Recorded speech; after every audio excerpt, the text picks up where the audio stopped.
I wanted to tell you the story of the bomb scare during the Christmas of 1971.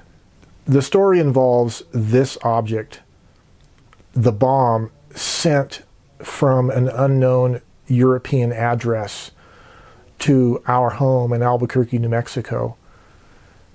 My dad at the time was an employee of the federal government working for an agency known as DASA, Defense Atomic Support Agency, and Dad had a top secret Q clearance. Government employees had been warned around this time that there were foreign terrorists who might be sending mail bombs to certain members of the U.S. government involved in sensitive operations. And my dad took this warning home and told everybody that if we ever had a mysterious package show up, to call him at work immediately. This is the story of the bomb scare during the Christmas of 1971.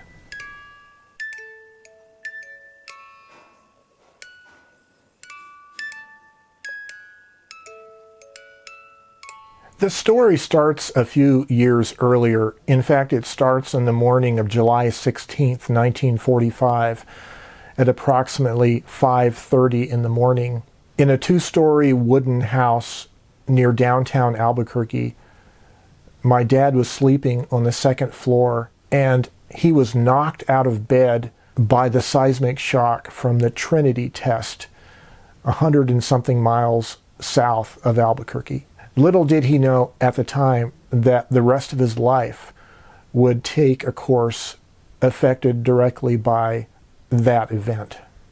The atomic bomb had been developed by the wartime Manhattan Project, but after the war, control of atomic weapons development transferred to the Atomic Energy Commission and the Armed Forces Special Weapons Project, headquartered in Albuquerque, which later became DASA. My dad got a job with the base engineers on Sandia Base in the late 40s, when a facility was being built in the mountain east of Sandia Base that became known as Manzano Base. It was an underground weapons storage and assembly facility, also known as Site Able. And because my dad ran the warehouse while this project was going on, he later got a job with the federal government working for DASA Field Command Cataloging Department, where he was instrumental in setting up the cataloging system for the nation's nuclear weapons. In the early 1970s, employees of the federal government were giving warnings that there were foreign terrorists that would be potentially mailing explosive packages from European addresses to members of the military or the civilian government who might be involved in these kinds of projects. Dad had instructed our stepmom and us kids that if we ever received a mysterious package, to give him a call immediately at work. And one day around Christmas of 1971, just such a package showed up with a postmark from Switzerland, without a return address and without any identification of the sender. My stepmom immediately called Dad at work, informing him of this, and Dad immediately left work, notified his superiors, and came home. Dad opened the package and saw a red spherical ball with a string-like device sticking out of one end that almost looked like a fuse. And so he called the police. The police bomb squad showed up at our house a little bit later. Keeping in mind that this is 1971, the methods for defusing potential explosive devices has changed considerably in the interim decades. These days, it would be more likely that a potential explosive device would be violently disassembled with an explosive charge to render it non-functional. Well, they actually took the device outside and placed it behind a large lava rock that was part of our landscaping decoration. My dad had a hobby back in the 1960s of collecting rocks, and he would load them, big rocks, into the station wagon and take them home and decorated our yard with rocks. So one of these volcano rocks, they placed this mysterious package behind, and they doused it with water thoroughly. And finally, one of the bomb squad members, suspecting what it might have been, pulls the string-like, fuse-like device, and the tune of Silent Night begins to play. This is a very ironic tune to be playing if it had been actually an explosive device. As it was a Swiss-made musical Christmas ornament. And what we didn't know at the time was that my dad's sister, our aunt, had taken a winter vacation trip to Europe, to Switzerland, and had procured this ornament and mailed it from Switzerland to our house. Well, whatever attempts the bomb squad made to defuse the device fortunately didn't destroy it.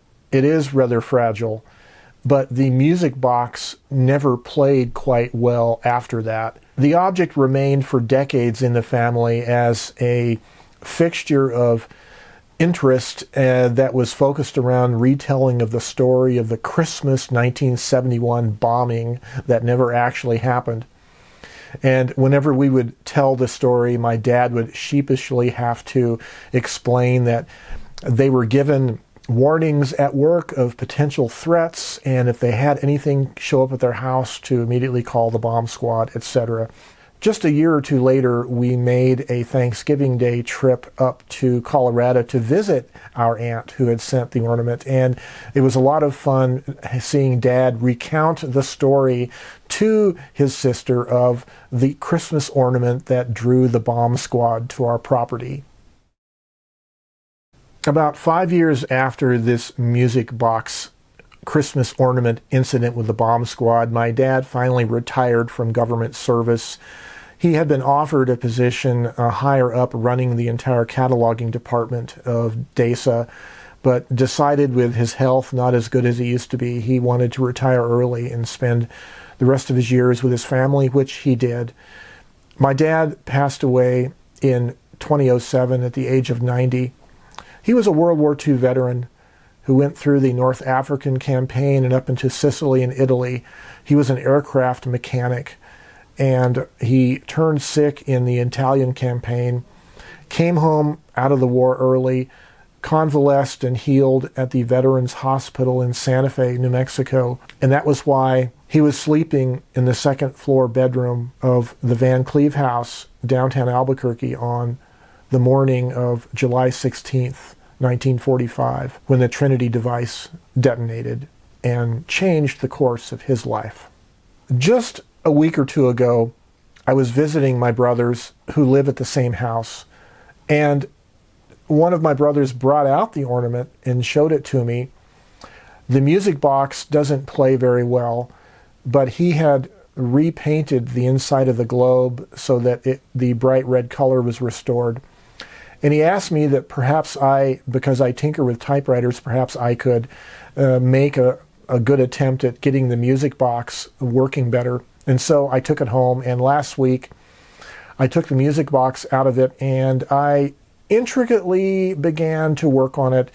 The regulator system that has a little windmill that spins regulates the speed of the music box. That removes with one screw, and I was able to take an X-Acto knife and a magnifying loupe and carefully clean out the teeth of each one of those fine little brass gears.